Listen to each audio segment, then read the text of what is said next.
Hello, everybody. Thank you very much for joining me for another Alfred Hitchcock Presents review. Today I will be talking about Season 3, Episode 38, The Impromptu Murder, starring Hume Cronyn as Henry Daw and Robert Douglas as Inspector Charles. And this is a good, solid episode overall. It's very well acted. It's very interesting. There's a lot of really suspenseful scenes, and the twist is pretty good as well, if a bit predictable. The way the episode presents it. The problem that keeps this from being a great episode, in my opinion, is there are a couple of plot conveniences that are really obvious and just didn't really work for me. They don't kill the episode. It's still a very watchable and entertaining episode, and I do consider it to be slightly above average. But I thought if the plot would have been written in a little more convincing way, that this could have been a great episode. But I would still say it's an episode worth watching. So we start with our main character, Henry, and he gets a letter saying that a lady he knows is coming into town to visit him. So this lady, Miss Wilkinson, visits. We're also introduced to Henry's sister, Marjorie, at this point, as she is important to the plot as well. And it turns out that this lady, Miss Wilkinson, is going to be investing a lot of money. And you can tell that this interests Henry quite a bit. So in the next scene, Henry strangles this woman, which happens pretty quickly. And this lady is definitely a goner at this point. It should also be noted that the door was open where Henry's sister sleeps, and she is awake, and we're not sure if she knows anything about what happened or not. I thought this was handled well. I actually thought this whole scene of Henry moving the body was very suspenseful and very well done. I always appreciate this kind of visual storytelling. So then Henry disguises himself as this woman, pretending he's her, and that he leaves. And I have to say, this was somewhat convincing, but not totally. His disguise was okay, I guess. If nobody was looking that hard at this, I guess it might work. So at this point, Henry goes on a train pretending to be this woman, and the next morning he appears as himself. So he's trying to pretend that he traveled with her, I guess. He also talks to a man that he knows to give himself an alibi for the situation, which seems pretty smart.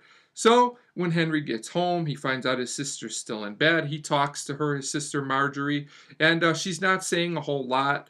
It seems like she still might know something about what happened, but we're not really sure if she's just not feeling well or if she really has an idea of what's going on. So at this point, we are introduced to another character, Inspector Charles. He comes to visit Henry. He says because basically Miss Wilkinson hasn't been seen. She was never seen getting off the train, and she is considered missing at this point. So Henry talks about how he accompanied her. It seems like there's no evidence to really be convinced that Henry did anything, so he's pretty much in the clear. But I have to say his story's only kind of so-so in my opinion. I thought it was passable, but not great. Something doesn't seem to be adding up with this whole thing.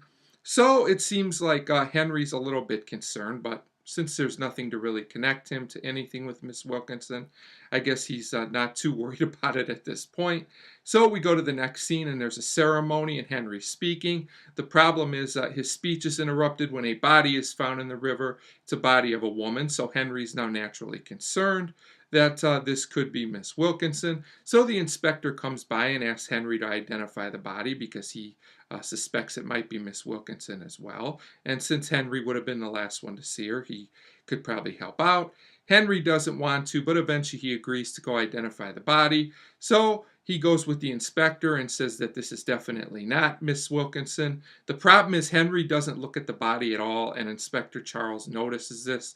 Now, here's one of the things that I just don't really buy into. If someone was the killer, wouldn't they look at the body to make sure? I guess you could say this is satisfactory, but I just didn't totally buy into this. It seems like a plot convenience to me.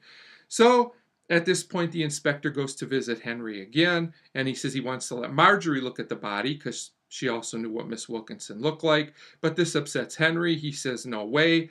So at this point, the inspector tells him, I know you didn't look at the body. We have no choice but to involve your sister. And at this point, Henry confesses. And I have to say, this felt a little bit like a plot convenience, too. I guess we're supposed to guess that Henry is confessing to protect his sister, or just maybe because he doesn't want to hide this anymore. I don't know. But his confession seemed a bit abrupt to me. But again, if you just go with it, I guess it's okay.